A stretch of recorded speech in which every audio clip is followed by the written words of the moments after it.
Hi hello അപ്പോൾ എല്ലാവർക്കും എൻ്റെ പുതിയ വീഡിയോയിലേക്ക് സ്വാഗതം. അപ്പോൾ കൃഷി ചെയ്യുന്നവർ നേരിടുന്ന പ്രധാന വെല്ലുവിളികളാണ് കീടങ്ങളുടെ ആക്രമണം.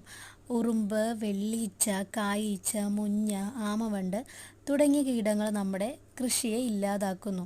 നമ്മൾ എന്തൊക്കെ നട്ടാലും അതിനെ നശിപ്പിച്ച് കളയുന്നു. അപ്പോൾ ഇതിനൊരു പരിഹാരമായിട്ടാണ് ഞാനിപ്പോൾ ഈ വീഡിയോ ചെയ്യുന്നത്. അപ്പോൾ ഞാൻ നിങ്ങളെ പരിചയപ്പെടുത്തുന്നത് ഒരു ജൈവ കീടനാശിനിയാണ്. അപ്പോൾ ഇതിൻ്റെ പേരാണ് മാജിക്ക്. പേര് പോലെ തന്നെ നമ്മളിത് തളിച്ച് കഴിയുമ്പോൾ നമുക്കൊരു മാജിക്ക് കാണാൻ പറ്റും. ഇതാണ് മാജിക്ക്. ഇതൊരു 60 രൂപയാണ്. ഇതൊരു 1 ലിറ്റർ വെള്ളത്തിൽ 3 ml എടുത്ത് നന്നായിട്ട് ചെടിയുടെ താഴെയും മുകളിലൊക്കെ ആയിട്ട് നന്നായിട്ട് തളിച്ച് കൊടുക്കുക. അപ്പോൾ തളിച്ച് കൊടുക്കുന്നതിന് മുന്നേയിട്ട് നമ്മൾ ചെടിയൊന്ന് നന്നായിട്ട് നനച്ചിരിക്കണം. അപ്പോൾ ഇങ്ങനെ നനച്ച് ഇത് തളിച്ച് കൊടുത്തു കഴിയുമ്പോൾ 2 ദിവസം കഴിയുമ്പോൾ തന്നെ നല്ല മാറ്റം നമുക്ക് നമ്മുടെ ചെടികളിൽ കാണാൻ സാധിക്കും.